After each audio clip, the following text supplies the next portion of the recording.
You are tuned in to the Wait-O Radio Show. Wait-O Radio, where it's more than music. Yes, it's more than music. Said it's MINISTRY.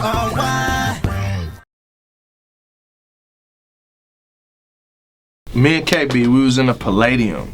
I think that's when it's kind of hit us like, Cray is downstairs, he doing Go Hard. Okay. Whole building like Crazy. Yeah, it's shaking, bananas. Going nuts. Yeah. You know what I'm saying? And we just kind of was just sitting back, and I asked him, I said, like, what are we doing here? Like, cause I'm thinking to myself, I'm like, I always want to be like an artist, but like, I think what I'm taken back by is the fact that I get to do music that talks about God. And I get to speak into people's lives. Especially. So like, it's like when I'm out shaking hands or somebody tells me like, yo, your music changed my life, I don't really look at it like I did it. Yep.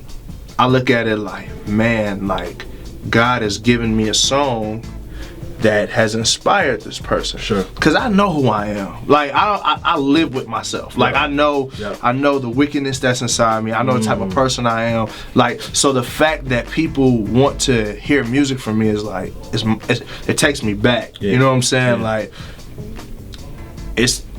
that's mind-boggling, bro. Like, I think that's like we just don't really live for I don't live for somebody to big me up. And it's a fight, you know, it's a wrestle. I'm not saying that I'm perfect, and you know, sometimes I don't get into my arrogant swag or whatever, but like God knows how to humble you really, really fast. Yeah. He knows how to humble you really, really fast. He will bring you down here. Right. So I think I just try to stay as humble, and I just realize like, and I think just as I'm growing in my relationship with him, I'm seeing how little I actually do. Yeah. Like how little I've actually done to put myself here. Yeah. Like this is a gift. And KB's perspective was this. He was like, we're not in this position because we're good. I'm not in this position because I'm tight. Yep. I'm in this position because this is the best way that God can sanctify me to begin to look like him. Sure. Like, and he said that, I was like, wow. Yeah. Like, you're right. Yeah. I'm not good enough to be in this position. Like, that's apparent. Like, this is God's tool that he's sanctifying me. Yeah. So I'll look more like him. Yep. At the end of the day, you know what I'm saying? When it's all said and done. Yep. And I think when you think through that, it kind of opens that perspective up. So, yeah. Talk about your growth as an artist, man, because you know, you mentioned this earlier, working on your new project. Yeah. I remember meeting you even before Blackout came out. You know what I mean? And we had a mixtape together. Yeah. You know what I mean? And I think to see you now and to hear some of your new music is, I mean, it's phenomenal. And I see your growth as a producer. Obviously, you added the keys and the musical elements, man. But what does that look like for you? Because I think that's the area as Christians, we think so much about spiritual growth. Yeah. You know, getting in your word, studying, you know, the Bible studies, the community, all that. We do that stuff really well. But as artists, we don't always grow in the craft. And I mean, look, man, like, you coming close to a decade doing this, man. Yeah. You know what I mean? Yeah. For me, as far as artistic growth, like music, for some people it's a hustle. Yep. For some people it's a job. Yep. I think for some people it's, you know what I'm saying, a way to get noticed. Yeah. It's none of those things for me. Yeah. It's a way to express myself.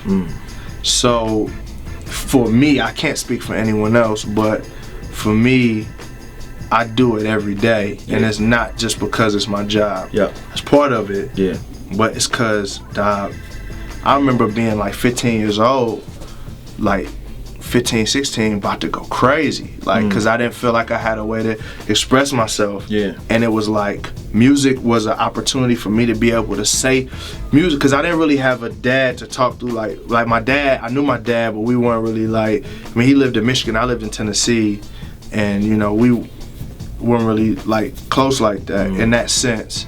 far as a father-son situation. Yep. So I didn't really have somebody to like sit down and have a convo with me, like, yo, I'm feeling like this. Yeah. My mom worked all the time, and then just frankly, just being a guy, like it's not really what. It's a different. Cool. Yeah, it's a different connection. You know what I'm saying? Yeah, it's different. So I found music as a way to express myself without expressing myself in a bad way. Sure. So there was times when when you hear my records, like a lot of the stuff I'm saying in my records, especially when I'm talking about myself, that's true. I'm expressing myself. Yeah. I'm telling you my story. Yeah. You know what I'm saying? So as far as artistic growth, like I want to get better at telling my story. Yeah. Every day I want to get better at telling my story. Yeah. So for me, it's just I'm constantly thinking, okay, what can I add to make my music better? Sure. Because I love doing music. Like, I truly believe God created me to do this. Yeah. And the more I make mistakes, the more time I have. Like when I tore my Achilles, I just was like, well, I can't do shows, but maybe I can work on other aspects of my music. Craft, you know what I'm saying? Yeah. So it's a constant growing thing for me. Like I never, the day I stop growing will be the day I quit doing music. Because that means I don't feel like expressing myself like that no more. You know? What was the point for you when, you got saved and the Lord just shifted things around in your life? Because you were doing music before you were saved. Yeah. You know what I mean? So what was that, what was that pivot point for you? I was in college. I always did music that had religious undertones. You know what I'm saying? I always talked about God in my music. I guess just the perspective I talked about God from wasn't. You didn't have the right worldview. You know what I'm saying? Yeah, the worldview wasn't dope. So, but I guess when I got saved, it was like it just made sense. I love expressing myself through music. I love God. Let's talk about it. So you just kept right on doing music. Kept rolling. It made sense. It was like, why stop? Yeah. Like, I didn't really know. There was really no reason to stop. You know what I'm saying? So I just kept rolling and doing what I know. And I think I kind of, I probably should have, not released as much stuff to the public. Sure. But I think, like I said, even I went back and listened to some of my old stuff. I'm like, it wasn't bad as I thought it was. It wasn't. And I had a lot of, like, the passion was there, a lot of the vision was there. There was just some areas that needed tuning. Yeah. And now I feel like I've tuned a lot of those areas, because those areas are being tuned in my heart, and from the mouth the heart's gonna speak. You know what I'm saying? Or from the heart the mouth speaks. So yeah, that's good. How'd you and Doc link up, man? Doc. So I did. Doc Watson. Doc Watson. This is the co-owner of. I'm trying to think how we did, how it happened. So I had a mixtape called The Pro Show. Yep. And that was a long time ago. Don't go look it up. Don't go look it up. And now you're gonna go look it up. Right. So I had a mixtape called The Pro Show, and there was a record on there called The Devil Is Dope. Wow. And dog. Yeah, don't go look that up. Dog. I ain't never heard that, but don't go look it up. No. It's cold. It's dope. It's dope. Okay. Cause the record was so cold as far as the production of it. I got you. Doc made the beat, and he sampled. Wow. Okay. He sampled a dude saying the devil is dope. Okay. And he's talking about dope being the devil. Okay. Wicked dope is. I got you. Okay. But he sampled that mug, and I was like, this is crazy. Yeah. I had never heard like a record big like that. Yeah. And this was, obviously this was back in like 2002. So it was like it's dated. This is like y'all connected like on the internet or something, like a sound click. Nah, I put that joint on my mixtape, and one of the guys that was on the mixtape was having a party.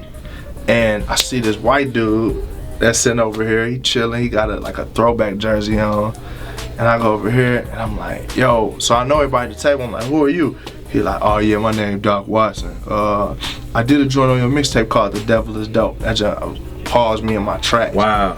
I gave how'd y'all even? I gave him the slow clap. How'd you get the music though? Huh? Like, how'd you get the beat from him? Because like it was somebody else's song. Oh, yeah, it was somebody else's song. Okay. So, cause you know me, I always on my mixtapes, I always was like, well, I want to highlight music that I like. Yeah, you read it. Okay, you know what I'm saying? So I wasn't even on the song. I just put it on there because I thought it was dope. You know what I'm saying? I put this cat on. I got you. You know what I'm saying? And I met him. I was like, you produced that, man? I was like, nah, you a beast. Yeah. And from there, he had an artist named Kingston. I remember which Kingston. You know Kingston. Yeah. Beast mode. Yeah. And it started out with me just engineering their records. Wow. Okay. And mixing and doing a whole bunch of stuff I probably weren't really good at. I was doing it. And we just worked so close together that it just was like, why don't we just come together and do something? Be a unit. Yeah. And we've been rocking ever since. Yeah. That's crazy. Cause I met you through him, but I never knew how y'all came. Yeah. That's dope. Yep. That's dope. That's good stuff. That's man. how it works. That's good stuff, man.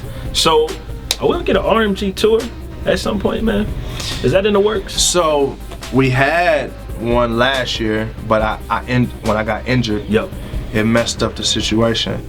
So hopefully this year, we working on some real special stuff. Y'all got a lot of energy, man. I'm ready to, you know what I'm saying? If it pop off. If what we're trying to do pops off, it's gonna be a game changer. Okay. I can't say nothing now, man. I hate being so secretive, but nothing's like firm, so I don't want to set everybody's expectations up. I hear you. But I just know we working on some good stuff. It's gonna be some stuff that's gonna make you be like, oh wow. Yeah. So y'all gonna do a welcome to the family too? Is that in the works too? I don't know. I think everybody's so focused on their solo the solo stuff right now, and I'm cool with that. Yeah, like I want cats to go for it, and then once cats start getting established in their joints, we'll see what happens. But I mean, you know, we gonna always be doing records together. You know, but I just wanna, you know, if that's where their zone is on their solo thing, I'm like, go get it. You know what I mean? Wado Radio. Wow, wow, wow.